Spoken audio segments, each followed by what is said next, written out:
जय श्री राखो भाइयों, जल जंगल जमीन की धरती पर आपका स्वागत है। जोहार साथियों, आज हम बात करेंगे आदिवासी समाज के महान योद्धा कोमराम भीम के बारे में, जिसने जल जंगल जमीन के लिए अपनी जान तक कुर्बान कर दी।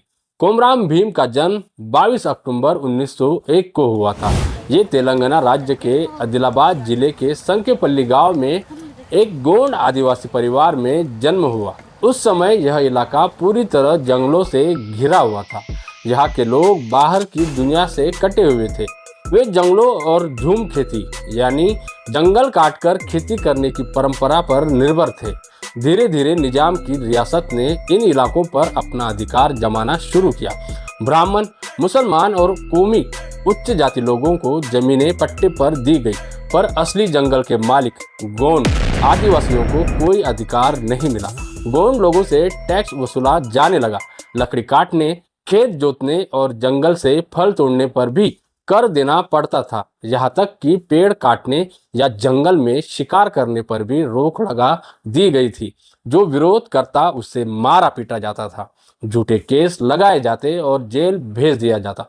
निजाम की रियासत में 45% जमीन जंगल के अंतर्गत थी। निजाम ने इन जंगलों पर टैक्स लगाकर आदिवासियों को उनका हक छीन लिया।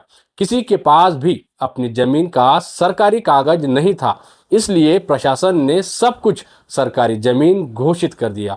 गोंड लोग धीरे धीरे अपनी जमीन और जंगल खोने लगे। उनसे खेती का हक भी छीन लिया गया। भीम ने ये सब देखा, कैसे अधिकारी जमींदार और निजाम के सिपाही आदिवासियों पर अत्याचार कर रहे थे। भीम के पिता ने जब इन अन्यायों का विरोध किया तो उन्हें भी जमींदारों ने मार डाला। पिता की मौत ने भीम के दिल में आग जला दी। उन्होंने तय किया कि अब यह अन्याय और नहीं चलेगा। भीम ने अपने आसपास के गांव को एकजुट करना शुरू किया। उन्होंने जंगलों में जाकर गोंड, कोलाम, परधान और अन्य आदिवासी समाज को संगठित किया। उन्होंने कहा, जल जंगल जमीन हमारे हैं, इन्हें कोई नहीं छीन सकता। धीरे धीरे ये नारा आंदोलन का प्रतीक बन गया। 1928 से 1940 तक कोमराम भीम और उनके साथी निजाम के खिलाफ लगातार लड़ते रहे। उन्होंने जंगलों में ठिकाने बनाए और 12 गांवों को मिलाकर एक गोंड राज्य की नींव रखी। उनका शासन पूरी तरह लोगों के हित में था। कोई टैक्स नहीं, कोई जुल्म नहीं, लेकिन निजाम सरकार और अंग्रेज डर गए। उन्होंने पुलिस और सेना भेजी।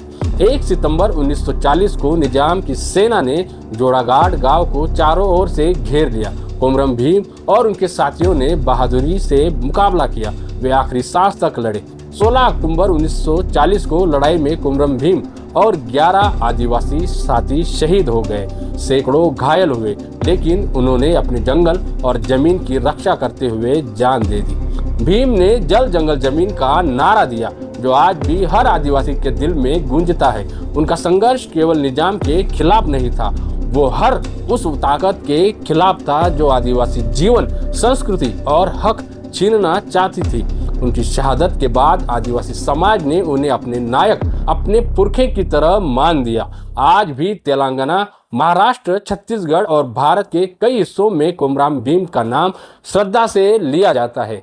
जोहार कोमराम भीम, तुमने सिखाया कि हक के लिए लड़ना पाप नहीं, बल्कि अपने अस्तित्व की रक्षा है। तुम्हारा दिया नारा जल जंगल जमीन हमारा अधिकार है, आज भी हर गांव में गूंजता है।